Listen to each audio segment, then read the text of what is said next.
nowadays, as you would know, they don't allow you to go in. They don't allow you to have support.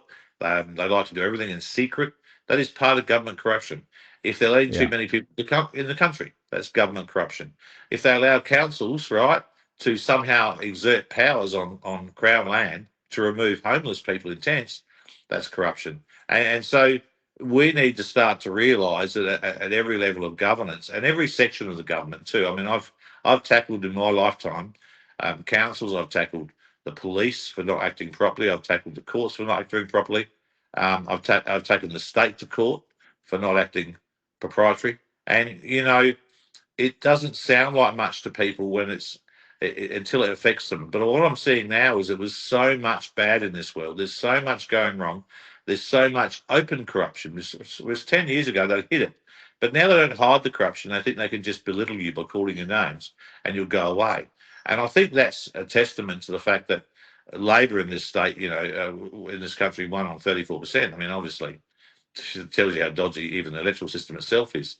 And so when we try and create something like this, you'd think there'd be a lot of really good people working together, but I don't see that very often. The last rally, I sort of just took over and tried to make it decent, and it worked out very well in South Australia for us. This Yeah. rally, I don't think the messaging's solid enough. I think the messaging could have been defined better.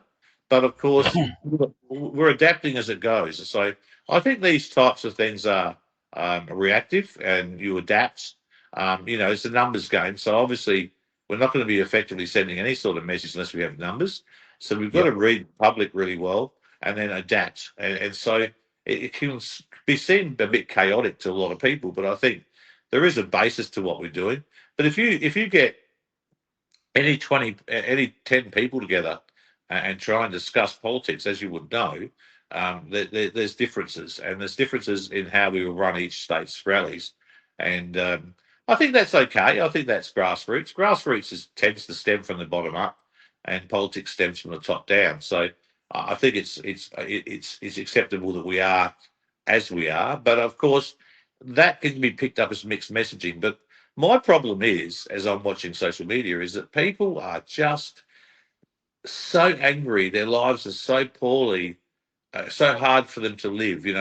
There's nearly 4 million people can't put food on the table. There's 140,000 people living on the streets.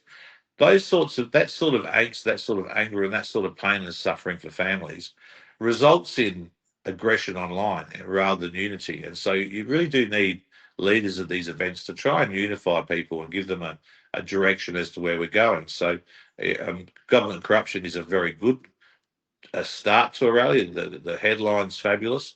But of course, we need to define that for people and remind them, who the enemy is.